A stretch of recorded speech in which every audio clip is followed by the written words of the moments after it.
चित्रा सोने की चिड़िया थी। माता पिता की एकलौती लाडली। उसके पिता लाखों रुपए कमाने वाले एक वकील थे। माँ पूजा पाठ के लिए मंदिरों का चक्कर लगाती रहती थी। चित्रा पर किसी का कंट्रोल नहीं था। उसकी मनमानी चलती थी। चित्रा कॉलेज में बीए के फर्स्ट ईयर में पढ़ रही थी। वह बहुत खूबसूरत थी। उसके एक एक अंग से जवानी फूटती थी। वह अपने जिस्म को ढकने के बजाय दिखाने में ज़्यादा यकीन रखती थी। चित्रा का बैग रुपयों से भरा रहता था, इसलिए उसकी सहेलियां गुड़ की मक्खी की तरह उससे चिपकी रहती थी। लड़के उसकी जवानी का मज़ा के लिए पीछे रहते थे। इसी बात का फ़ायदा उठाकर चित्रा कॉलेज में ग्रुप लीडर बन गई। इससे वह और भी ज़्यादा घमंडी हो गई। चित्रा के कॉलेज में सेकेंड ईयर में नंदन नाम का एक लड़का पढ़ता था। वह उस इलाके का सांसद का बेटा था। रोज़ाना नई कार से कॉलेज आना उसका शौक़ था। सच तो यह था कि नंदन कॉलेज नाम के लिए आता था। लड़कियों को अपने इश्क के जाल में फंसाकर उनसे मन बहलाना उसका शौक़ था। वह एक नंबर का जुआरी था। शराब पीना उसका रोज़मर्रा का काम था। एक दिन नंदन की नज़र चित्रा पर पड़ी। दरअसल उसने कॉलेज के इलेक्शन में हिस्सा लिया था। चित्रा भी उन्हीं के ग्रुप में शामिल हो गई। दोनों ने खूब प्रचार किया।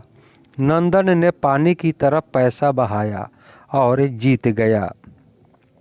इसी जीत की खुशी में नंदन ने अपने फार्म हाउस में शानदार पार्टी दी थी। चित्रा और उसके दोस्त भी वहां पहुंच गए थे। रात भर शराब पार्टी चली। सब ने खूब मौज मस्ती की। तभी से नंदन और चित्रा के ने क्लबों में घूमना शुरू कर दिया। फिर वे दोनों नंदन के फार्म हाउस में मिलने लगे और उन्होंने हम बिस्तरी भी की। इसी तरह एक साल बीत गया।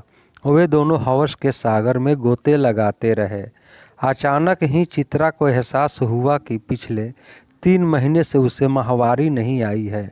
वह डॉक्टर के पास गई। डॉक्टर ने बताया कि वह 3 महीने के पेट से है। यह सुनकर चित्रा मानो मस्ती के आसमान से नीचे गिर पड़ी। चित्रा ने नंदन से इस बारे में बात की और उस पर शादी करने का दबाव डाला। नंदन लड़कियों के साथ हमबिस्तरी तो करता था, पर चित्रा से शादी करने की उसने कभी नहीं सोची थी। अपने नेता पिता की तरह वह लड़कियों से प्यार के वादे तो करता था, पर उन्हें निभाता नहीं था। नंदन चित्रा की बात सुनकर सतर्क हो गया। उसने चित्रा से मिलना जुलना बंद कर दिया। जब वह फ़ोन पर उससे बात करना चाहती थी तो टाल देता। लेकिन एक दिन चित्रा ने नंदन को पकड़ ही लिया। बहुत दिनों तक बातचीत न होने से नंदन भी थोड़ा नरम पड़ गया था। बातें करते करते वे दोनों नंदन के फार्म हाउस में जा पहुँचे। वह फार्म हाउस 2 मंजिला था। वे दोनों दूसरी मंजिल पर गए। वहाँ एक खूबसूरत बेडरूम था। वे दोनों एक सोफे पर जाकर बैठ गए। चित्रा बहुत खूबसूरत लग रही थी। उसे देखकर नंदन की हवस जाग गई और वह बोला, डार्लिंग शुरू हो जाए क्या? इतना कहकर उसने चित्रा की कमर पर अपना हाथ रख दिया। चित्रा ने नंदन के रंग ढंग देखकर कहा, नंदन पहले मुझे तुमसे कुछ ज़रूरी बात करनी है, बाकी काम बाद में। इतना कहकर चित्रा ने नंदन का हाथ अपनी कमर से हटा दिया। अच्छा कहो, क्या कहना चाहती हो तुम? नंदन ने पूछा। वही बात, शादी के बारे में क्या सोचा है तुमने? मेरा पेट दिन ब दिन फूल रहा है। घर में पता चल गया तो पता नहीं मेरा क्या होगा। मेरा दिमाग काम नहीं कर रहा है। ऊपर से तुम भी मुझसे बात नहीं करते हो। कहते हुए चित्रा रोने लगी। रोते क्यों हो? मेरे पापा विदेश गए हुए हैं, उनके आते ही हम शादी कर लेंगे। नंदन ने इतना कहकर चित्रा को अपनी बाहों में भरना चाहा, लेकिन चित्रा छिटक कर दूर हो गई और बोली, नंदन आज मुझे यह सब करने का मन नहीं है।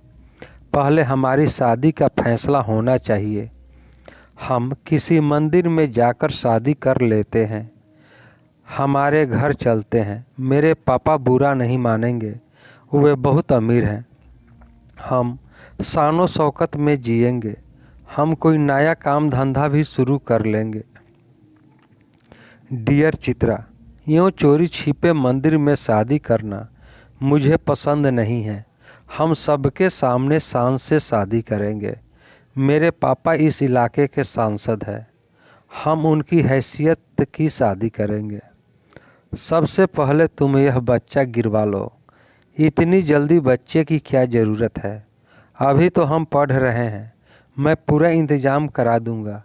थोड़े दिनों के बाद हम फिर से मस्ती करेंगे। क्या मतलब है तुम्हारा? यह सुनकर चित्रा ने गुस्से में पूछा। मतलब यह है कि अभी से शादी और बच्चे की बातें क्यों? अभी तो हमारे मस्ती के दिन है। नंदन, शादी करने के बाद हम खुलेआम मस्ती करेंगे, लेकिन अभी मुझे शादी नहीं करनी है। क्यों? चित्रा ने जोर देकर सख्ती से पूछा। सच कहूँ तो मेरे पापा ने अपने एक सांसद दोस्त की बेटी से मेरी शादी तय कर रखी है। यह तुम क्या कर रहे हो? इतने दिनों तक मेरे तन के साथ खेलकर अब दूर जाना चाहते हो? नहीं, हम पहले की तरह प्यार करते रहेंगे, पर शादी नहीं। वैसे भी मैं अकेला कसूरवार नहीं हूँ। तुम भी तो मेरा जिस्म पाना चाहती थी। हमने एक दूसरे की ज़रूरत पूरी की, लेकिन अब तुम नहीं चाहती, तो मैं अपने रास्ते में और तुम अपने रास्ते। नंदन ने दो टूक कह दिया। दिखा दी न अपनी औकात। लेकिन मैं दूसरी लड़कियों की तरह नहीं हूँ। हमारी शादी तो होकर ही रहेगी। नहीं तो क्या? चुपचाप यहाँ से चली जाओ। तुम्हारी कुछ अश्लील वीडियो क्लिप मेरे पास है। मैं उनको मोबाइल फ़ोन पर अपलोड करके अपने दोस्तों में भेज दूंगा। तुम्हारी इज्जत को सरेआम नीलाम कर दूंगा। तो यह है तुम्हारा असली चेहरा। लड़कियों को फूलों की तरह मसलना तुम्हारा शौक़ है, लेकिन अगर तुम मेरे पेट में पल रहे बच्चे के बाप नहीं बने तो मैं तुम्हारी ज़िंदगी बेहाल कर दूंगी। इतना कहकर चित्रा ने अपने बैग से एक लिफाफा निकाला और नंदन के मुंह पर फेंक दिया। यह सब क्या ड्रामा है? नंदन ने बौखलाहट में पूछा। खुद देख लो, चित्रा बोली। नंदन ने लिफाफा खोला तो उसमें से निकलकर कुछ तस्वीरें ज़मीन पर जा गिरी। उन तस्वीरों में नंदन और चित्रा हवस का खेल खेल रहे थे। नंदन गुस्से से भर उठा और चिल्लाते हुए बोला, ये तस्वीरें तुम्हारे पास कहाँ से आई? चिल्लाओ मत। अकेले तुम ही शातिर नहीं हो। अगर तुम मेरी बेहुदा वीडियो क्लिप बना सकते हो तो मैं भी तुम्हारी ऐसी तस्वीरें खींच सकती हूँ। यह सुनकर नंदन भड़क गया और चिल्लाते हुए बोला, बाजारू लड़की, मैं तुम्हारा रेप करके यहीं बगीचे में जिंदा गाड़ दूंगा। कहकर उसने चित्रा को पकड़ना चाहा। चित्रा उसकी पकड़ में नहीं आई और गर्जी, अकल से काम लो और मेरे साथ शादी कर लो, नहीं तो मैं तुम्हारी ज़िंदगी बर्बाद कर दूंगी। तुम्हारे पापा भी तुम्हें बचा नहीं पाएंगे। मुझे ऐसी वैसी मत समझना, मैं एक वकील की बेटी हूँ। वकील की बेटी हो तो तुम मेरा क्या कर लोगी? मैं अभी तुम्हारा गला दबाकर इस कहानी को यहीं ख़त्म कर देता हूँ। इतना कहकर नंदन चित्रा पर झपट पड़ा, लेकिन चित्रा तेजी से खिड़की के पास चली गई और बोली, जरा इसे नीचे तो देखना। झलाया नंदन खिड़की के पास गया और बाहर झांका। नीचे मेन गेट पर पुलिस की गाड़ी खड़ी थी। एक सब इंस्पेक्टर अपने 4 सिपाहियों के साथ ऊपर ही देख रहा था। देख लिया, अगर मुझ पर हाथ डाला तो तुम भी नहीं बचोगे।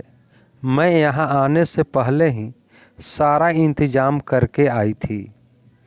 अब तुम ज़्यादा मत सोचो और जल्दी से मेरे साथ शादी के दफ्तर में पहुँचो। मेरे पापा वहीं पर तुम्हारा बेसब्री से इंतज़ार कर रहे हैं। इतना कहकर चित्रा अपने बैग और वे तस्वीरें लेकर बाहर चली गई। नंदन भीगी बिल्ली बना चित्रा के साथ शादी के दफ्तर पहुंच गया।